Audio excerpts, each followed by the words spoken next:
రిత్విక్ కళ్ళు ఆమె నడుము దగ్గర ఫ్రీజ్ అయిపోయాయి. ఏదో తెలియని తన్మయత్నంతో ఆమె నడుంపై చేయి వేశాడు రిత్విక్. వెంటనే కరెంట్ షాక్ కొట్టినట్లు ఉలిక్కిపడి నిద్రలోంచి లేచి అటు ఇటు చూశాడు. ఎదురుగా ఉన్న సోఫాలో పడుకొని ఉంది అంజమ్మ. సేమ్ ఫేస్, కానీ ఫిగర్ మాత్రం అక్షయ. దీని తల తీసుకెళ్ళి దానికి సెట్ చేస్తే అదే నా కలలో వచ్చిన అమ్మాయి. అంటే నేను దీని మొహాన్ని, దాని బాడీని లెక్ చేస్తున్నానా? అందుకనే అలా ఉన్న అమ్మాయి కలలోకి వచ్చిందా అనుకొని, చిచి, ఒరే రిత్విక్, ఏంట్రా ఇది? నీ ఆలోచనలు ఏంట్రా మరి ఇంత దరిద్రంగా ఉన్నాయి? నీ వయసులో ఉన్న అబ్బాయిలకి అమ్మాయిలు కలలో రావడం కామనే, కానీ నీకేంటిరా బాడీ ఒకటిది మొహం ఒకటిది కలిసొచ్చింది అని తనలో తానే తిట్టుకుంటూ ఎదురుగా ఉన్న అంజమ్మని చూసి, కొంచెం పొగరు ఎక్కువ కానీ చూడడానికి అందంగానే ఉంటుంది. ఆ అందం చూసే కదా ముందు వెనక ఆలోచించకుండా వెళ్ళి దీని మెడలో తాళి కట్టి ఇప్పుడు లాక్కోలేక పీక్కోలేక చేస్తున్నాను అని అనుకుంటూ గడియారం చూశాడు. టైం తెల్లవారుజామున 4 అయింది. వామ్మో, ఈ టైంలో వచ్చే కలలు నిజమవుతాయి అంటారు. కుంపదీసి నాకు వచ్చిన కల కూడా నిజం కాదు కదా అని అనుకొని మనసులో కంగారు పడ్డాడు రిత్విక్. మరోవైపు గదంతా సిగరెట్ వాసనతో నిండిపోయి ఉండడంతో రాత్రంతా నిద్ర పట్టక ఇబ్బంది పడుతున్నాడు రితేష్. ఇంకా గదిలో ఉండలేక బయటికి వచ్చిన రితేష్కి హాల్లోని సోఫాలో కాళ్ళు ముడుచుకొని నిద్రపోతూ కనిపించింది అక్షిత. ఎక్కువగా వాంతులు అవ్వడం వలన ఆమె మొహం జీవం లేనట్టు నీరసంగా ఉంది. అది చూసిన రితేష్కి మనసులో బాధగా అనిపించింది. ఏ మూలనో ఆమె అంటే ఉన్న జాలి అతన్ని కుదిరిగా ఉండనివ్వడం లేదు. దాంతో అక్షిత దగ్గరికి వచ్చి ఆమెను ఎత్తుకొని పక్కనే ఉన్న గెస్ట్ రూమ్లోకి తీసుకెళ్ళి బెడ్ మీద పడుకోబెట్టి ఆమెకి బ్లాంకెట్ కప్పాడు. ముద్ద మందారంలా ఉన్న ఆమె మొహం అతన్ని వెళ్ళనివ్వడం లేదు. దాంతో అలా ఆమెని చూస్తున్న రితేష్ చూపు ఆమె పెదవులపై ఆగిపోయింది. అక్షితని ఏడిపించడానికి తను ఆమెకు పెట్టిన ముద్దుతో ఆమె పెదవి చిట్లి అక్కడ దెబ్బగా ఏర్పడింది. అది చూసిన రితేష్ కొంచెం గిల్టీగా ఫీల్ అయ్యి కిచెన్లోకి వెళ్ళి వెన్న తీసుకొచ్చి ఆమె పెదవిపై రాశాడు. నీరసం వలన గాఢ నిద్రలో ఉన్న అక్షితకి ఇదంతా తెలియడం లేదు. వాటర్ కోసం బయటికి వచ్చిన రచన అక్కడ జరుగుతుందంతా చూసి షాక్ అయింది. ఒక నిమిషం అంతా నిజమా లేక అతను ఏమన్నా కలకంటుందా అని ఆలోచించి తర్వాత ఆలోచన నుంచి బయటికి వచ్చి, ప్రేమ్ చెప్పింది నిజమే, రితేష్ అన్న అక్షిత వదిన గురించి ఆలోచిస్తున్నాడు అనుకొని వాటర్ తీసుకొని గదిలోకి వెళ్ళింది రచన. ఆ ఆలోచనలతోనే ఆమెకి నిద్ర పట్టక బెడ్ మీద అటు ఇటు కదులుతుంది. అలా కదులుతూ తన రూమ్లో ఎవరో తన గది విండోపై లైట్ వేసినట్లు వెలుతురు పడి 2 నిమిషాలు ఉండి ఆరడాన్ని గమనించింది. మొదటిలో అది తన భ్రమ అయి ఉంటుంది అనుకొని లైట్గా తీసుకున్న మళ్ళీ 5 నిమిషాల తర్వాత మళ్ళీ వెలుతురు పడి 5 సెకండ్స్ ఉండి ఆరింది. అలా 2 నిమిషాలకు ఒకసారి జరుగుతుంది. అది చూసి కొంత భయానికి లోనైంది రచన. టెన్షన్ వలన ఆమె అరచేతిలో చెమటలు పట్టాయి. కాళ్ళు చేతులు వణుకుతున్నాయి. భయంతో ఒక్కసారిగా గట్టిగా కళ్ళు మూసుకుంది.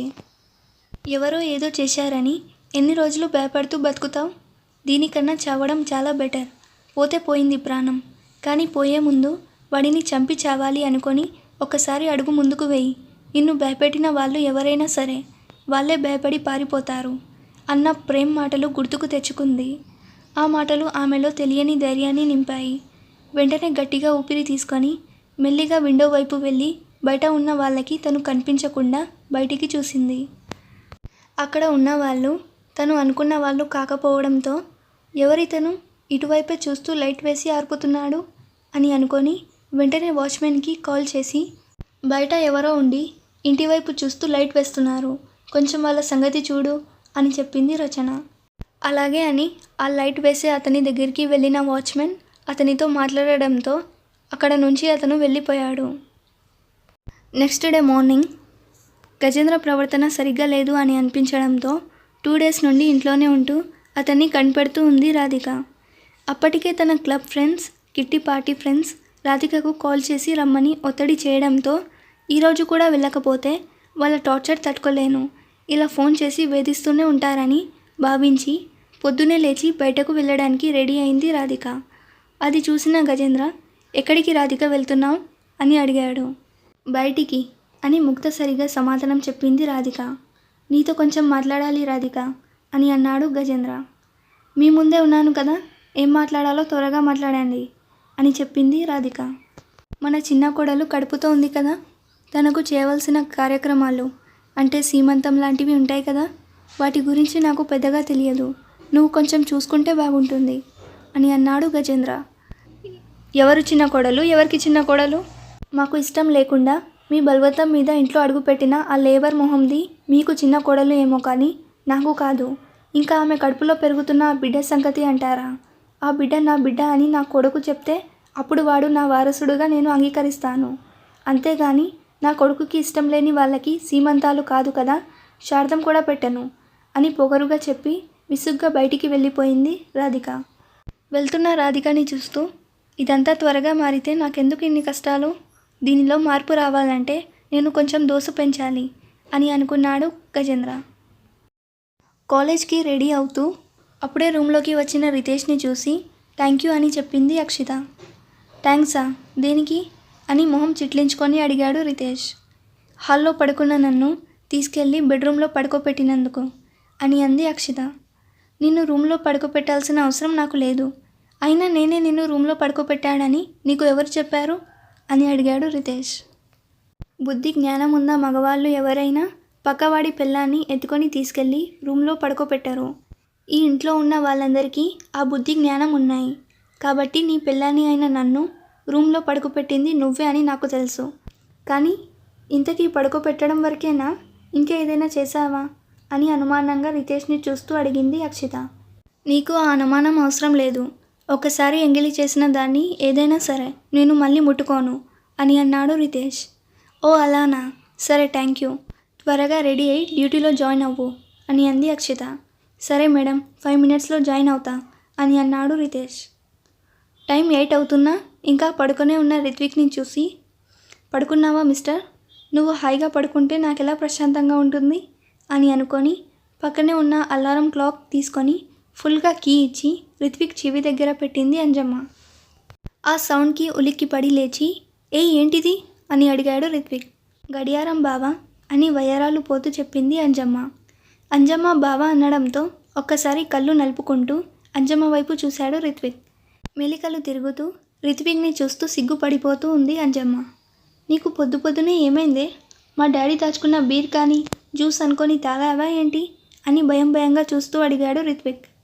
అదా బావా, నువ్వు మా కోసం ఇంత కష్టపడుతూ ఉంటే అది చూసి నీ మీద నాకున్న కోపం పోయి ఆ స్థానంలో వరద గోదారిలా నీ మీద ప్రేమ పొంగి పొరలిపోతుంది బావా అని ఒక్కొక్క పదాన్ని సాగదీస్తూ అంది అంజమ్మ. ఏంటి, వరద గోదారిలా ప్రేమ పొంగుతుందా? నాకిప్పుడు అర్థమైంది. డౌట్ లేదు, ఆ గోదావరిలో ముంచి నన్ను చంపేయడానికి ప్లాన్ చేసావు కదా నువ్వు అని అడిగాడు రిత్విక్. ఏంటి బావా అలా అంటావు? నీ మీద ప్రేమతో మా అక్క నిన్ను కంటికి రెప్పలా చూసుకుంటూ ఉంటే నువ్వు ఇలా దాని ప్రేమని అనుమానించడం నాకేటి నచ్చలా అని అన్నాడు మురళి. ఇదేంటి వాయిస్ వినిపిస్తుంది కానీ మనిషి కనిపించాడు? నిన్న నేను పెట్టిన టార్చర్ తట్టుకోలేక రాత్రి సూసైడ్ చేసుకొని చచ్చి తెల్లవారే ప్రేతాత్మ అయ్యాడా ఏంటి అని మనసులో అనుకొని రూమ్ అంతా చూసి, రారా బంగారం, ఎక్కడున్నావమ్మా అని అడిగాడు రిత్విక్. ఇదిగో ఇడ మంచం కింద బావా అంటూ బయటికి తలపెట్టి చూశాడు మురళి. ఓ ఆడ ఉన్నావా? ఆడ ఏం చేస్తున్నావమ్మా? వస్తున్నా అని మురళి మొహంలో మొహం పెట్టి, ఈ లంక అంత కొంపలో నీకు పడుకోవడానికి నా బెడ్ కింద తప్ప వేరే ప్లేస్ దొరకలేదా నాన్న అని అడిగాడు రిత్విక్. ఎందుకు దొరకలేదు బావా? గది లేక బోలెడు గదులున్నాయి. కానీ రాత్రి ఎలా నీకు ఏదైనా అవసరం వస్తాదేమో కూసంత దగ్గరగా ఉంటే నీకు సాయంగా ఉంటుందని ఇక్కడే ఒక గుడ్డ వేసుకొని తొంగున్నా అని అన్నాడు మురళి. మురళి మాట్లాడడం స్టార్ట్ చేయగానే తన వేళ్లతో ముక్కు మూసుకొని, హైదరాబాద్ మూసీ నదిలో కూడా లేనంత సువాసన నీ నోటిలోనే ఉంది బంగారం. ఏం పేస్ట్ వాడతావో కొంచెం చెప్తే వెంటనే వాళ్ళతో మాట్లాడి ఆ కంపెనీ మూసుకోమని చెప్తా అని అన్నాడు రిత్విక్. ఈ పేస్టులు సబ్బులు మన వంటికి పంటికి సరిపడవు బావా. మనది అంతా ప్రకృతి ప్రసాదమే. వంటికి బంకమట్టి, పంటికి వేప పుల్ల, అది కూడా రోజుకు కాదు వారానికి ఒక్కసారే అని అన్నాడు మురళి. దాంతో వస్తున్న వాంతికి చేతిని అడ్డు పెట్టుకొని వాష్రూమ్లోకి పరుగు తీశాడు రిత్విక్. అది చూసి నవ్వుకొని, మళ్ళీ జీవితంలో ఎప్పుడు నన్ను కాళ్ళు పట్టమని ఒళ్ళు పట్టమని చచ్చిన పిలవడు అని, అక్క త్వరగా రా, బావకి వేడి వేడి టిఫిన్లు రెడీ చేసి పెడదాం అంటూ బయటికి నడిచాడు మురళి. రెడీ అయి కాలేజ్కి బయలుదేరిన అక్షిత రితేష్లను చూసి గేట్ దగ్గర ఉన్న వాచ్మెన్ వాళ్ళ దగ్గరికి వచ్చి, అమ్మ, రాత్రి మీకోసం ఎవరో వచ్చారమ్మా. ఇప్పుడు అమ్మగారిని కలవడం కుదరదు, వెళ్ళిపోమని ఎంత చెప్పినా వినకుండా మిమ్మల్ని కలవకుండా వెళ్ళనని తెల్లవారేంత వరకు బయటే నిలబడి మీ రూమ్ అనుకొని రచన అమ్మ రూమ్లోకి లైట్ వేస్తూ ఇక్కడే నిల్చొని ఉన్నాడు. రచన అమ్మ వార్నింగ్ ఇమ్మని చెప్పడంతో నేను వెళ్ళకపోతే పోలీస్ కంప్లైంట్ ఇస్తానని బెదిరించాను. దాంతో ఈ లెటర్ మీకు ఇవ్వమని చెప్పి వెళ్ళిపోయాడు అని లెటర్ ఇస్తూ చెప్పాడు వాచ్మెన్. అదంతా విని, మిస్టర్ రితేష్, అది తీసుకొని అందులో ఏముందో చదువు అని అంది అక్షిత. ఏంటి, నేనా అని ఆశ్చర్యపోతూ అడిగాడు రితేష్. హా, నువ్వే కదా నా బాడీగార్డ్. వచ్చింది ఎవరో, అతని వల్ల నాకు ఏమైనా ప్రమాదం ఉందేమో తెలుసుకోవాల్సింది నువ్వే కదా అని అంది అక్షిత. అవును మరి, తమరు అమెరికా అధ్యక్షురాలు, తమరిని చంపడానికి శత్రు దేశాలు కాచుకొని కూర్చున్నాయి అని అక్షితకి వినిపించకుండా నోట్లోనే కొనుక్కుంటూ లెటర్ ఓపెన్ చేసి, ప్రియమైన అక్కి బేబీ అని చదివి ఒక్కసారి చుట్టూ చూశాడు రితేష్. రితేష్ ఏం చదువుతాడో అని చెవులు రిక్కించి వినడానికి సిద్ధంగా ఉన్న వాచ్మెన్, కార్ డ్రైవర్ కనిపించారు. వాళ్ళని చూసి, ఎదుటివాడి పెళ్ళం గురించి తెలుసుకోవడానికి ఎంత ఆతృతరా మీకు అని మనసులో అనుకొని, ఏంటి అలా చూస్తున్నారు, మీకు పనులేవి లేవా, వెళ్ళి మీ పనులు చూసుకోండి అని వాళ్ళ మీద అరిచి వాళ్ళు వెళ్ళిపోయాక, పెళ్ళానికి వచ్చిన ప్రేమలేఖ చదివి వినిపించే ఒకే ఒక మగాడిని బహుశా ప్రపంచంలో నేనే మొదటి వాడినై ఉంటాను అని విరక్తిగా ఒక నవ్వు నవ్వుకొని గట్టిగా ఊపిరి తీసుకొని లెటర్ చదవడం మొదలుపెట్టాడు రితేష్. ప్రియమైన అక్కి బేబీకి, ప్రేమతో నీ చరణ్. నీతో అర్జెంటుగా మాట్లాడాలి. నీ కోసం పార్కులో ఎదురు చూస్తూ ఉంటాను. నా కోసం నువ్వు వస్తావని ఆశిస్తూ, నువ్వు వచ్చే వరకు నీ కోసం ఆ పార్కులోనే ఎదురు చూస్తూ ఉంటా అని చదివి చిరాకుగా మొహం పెట్టి, వచ్చే వరకు వెయిట్ చేస్తాడంట. నువ్వు అక్కడే ఉండరా, నేను వచ్చి నిన్ను అక్కడే గొయ్యి తీసి పాతేస్తా అని మనసులో తిట్టుకుంటూ ఉన్నాడు రితేష్.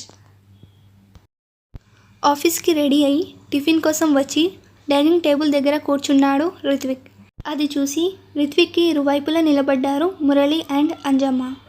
పెనిమిటి, ఇడ్లీ, దోశ, వడ ఏమీ వడ్డించమంటావు అని ఎంతో ప్రేమగా బలకబోస్తూ అంది అంజమ్మ.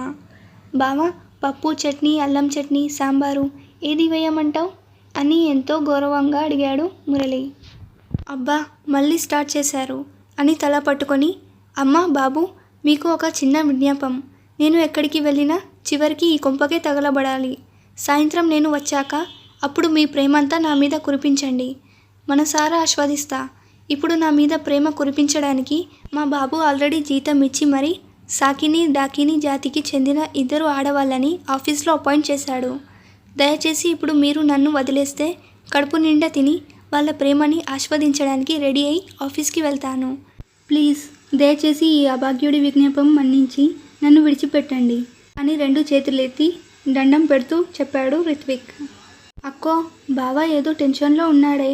పోనీలే, ఈ పూటకి బావని ఒగేసి మనం టిఫిన్ చేద్దాంరా అని అంజమ్మని తీసుకెళ్లాడు మురళి. దాంతో రిలాక్స్ అయి తన ప్లేట్లో తనే టిఫిన్ పట్టించుకొని తింటున్నాడు రిత్విక్. రితేష్ చదివిన లెటర్ విని 2 నిమిషాలు మౌనంగా ఉండి, పద వెళ్దాం అని అంది అక్షిత. ఎక్కడికి? కాలేజ్కే కదా మేడం అని అడిగాడు రితేష్. కాదు, పార్క్కి అని అంది అక్షిత. నీ అమ్మ జీవితం అంటూ కార్ ఎక్కాడు రితేష్. 10 నిమిషాల తర్వాత పార్క్ ముందు ఆగింది ఆ కార్. కార్ దిగి వెళ్తూ వెనక్కి తిరిగి చూసి, నువ్వు ఇక్కడే ఉండు అని రితేష్తో చెప్పింది అక్షిత. అదేంటి మేడం అలా అంటారు? నేను మీ బాడీగార్డ్ని. మీరు ఎక్కడికి వెళ్ళినా మీతో నేను ఉండాలి. లేకపోతే అక్కడ మీకు ఏమైనా ప్రమాదం జరిగితే సార్ నన్ను జాబ్లో నుంచి తీసేస్తారు అని అన్నాడు రితేష్. నేను వెళ్తున్నది నాకు బాగా నమ్మకం ఉన్న వ్యక్తి దగ్గరికి. అతను నాకు ఏమీ జరగనివ్వడు అని ఎంతో కాన్ఫిడెంట్గా చెప్పింది అక్షిత. ఆ మాటతో వస్తున్న కోపాన్ని అణిచిపెట్టి, అంత కాన్ఫిడెంట్ మీకు ఉంటే మీరు వెళ్ళండి మేడం, మీకోసం ఎదురు చూస్తూ నేను ఇక్కడే ఉంటాను అని అన్నాడు రితేష్.